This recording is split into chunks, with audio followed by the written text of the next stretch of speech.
નમસ્કાર મિત્રો, સ્વાગત છે તમારું મારી યુટ્યુબ ચેનલ ઓફિશિયલ માહિતીમાં।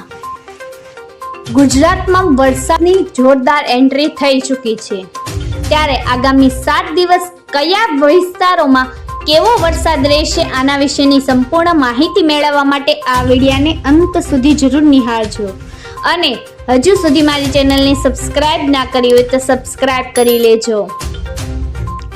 મિત્રો, દેશના 16 રાજ્યોમાં ચોમાસાની ધમાકેદાર એન્ટ્રી થઈ ગઈ છે, ત્યારે ગુજરાતમાં પણ મેઘરાજાએ દસ્તક દઈ દીધી છે। હવામાન વિભાગ દ્વારા આગામી 7 દિવસ રાજ્યમાં ખાસ કરીને દક્ષિણ ગુજરાત અને સૌરાષ્ટ્રમાં હળવાથી મધ્યમ વરસાદની આગાહી કરવામાં આવી છે। આગાહીની વચ્ચે જ વલસાડના ઉમરગામમાં પણ પવન સાથે ધોધમાર વરસાદ વરસતા રસ્તાઓ પર પાણી ફરી વળ્યા છે અને લોકોને કાળઝાળ ગરમી અને બફારાથી મોટી રાહત મળી છે। મિત્રો, હવામાન વિભાગના જણાવ્યા અનુસાર આજે દક્ષિણ ગુજરાતની સાથે સંઘ પ્રદેશ દમણ અને દાદરાનગર હવેલીમાં વરસાદ પડી શકે છે।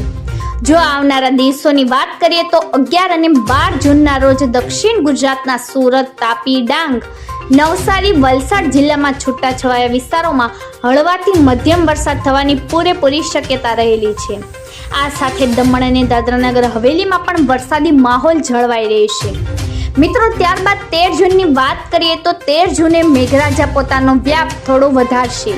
આ દિવસે છોટાઉદેપુર અને નર્મદા જિલ્લાની સાથે સાથે સુરત, તાપી, ડાંગ, નવસારી, વલસાડ અને બંને સંઘ પ્રદેશોમાં હળવો વરસાદ વરસી શકે છે, જ્યારે હાલમાં રાજ્યમાં દક્ષિણ પશ્ચિમ દિશાઓમાં પવન ફૂંકાઈ રહ્યા છે, જેના કારણે દક્ષિણ પશ્ચિમ ચોમાસું ખૂબ જ ઝડપથી આગળ વધી રહ્યું છે।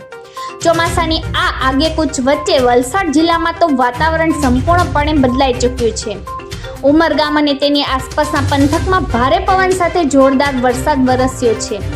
આ વરસાદને કારણે રસ્તાઓ પર પાણી ભરાઈ ગયા છે, પરંતુ લાંબા સમયની ગરમી બાદ પડેલા આ પહેલા વરસાદથી સ્થાનિક નાગરિકોને ઠંડકનો અહેસાસ થયો છે। મિત્રો, અંબાલાલ પટેલની આગાહી વિશે વાત કરીએ તો હવામાન નિષ્ણાત અંબાલાલ પટેલે ગુજરાતમાં ચોમાસા અને વરસાદને લઈને એક નવું અનુમાન વ્યક્ત કર્યું છે। તેમના જણાવ્યા મુજબ હાલમાં એક પછી એક સક્રિય થઈ રહેલા વેસ્ટર્ન ડિસ્ટર્બન્સથી ચોમાસા પર વિપરીત અસર પડી શકે છે। જોકે આ સિસ્ટમના કારણે ગરમીમાં સામાન્ય ઘટાડો થશે અને બફારો વધશે। અંબાલાલ પટેલે આગાહી પ્રમાણે ગુજરાતમાં 15 જૂનની આસપાસ ચોમાસાના આગમન પહેલાનો વરસાદ શરૂ થઈ શકે છે, જેમાં ખાસ કરીને 18 થી 28 જૂનની વચ્ચે રાજ્યમાં સારો એવો વરસાદ પડવાની પૂરેપૂરી સંભાવના રહેલી છે।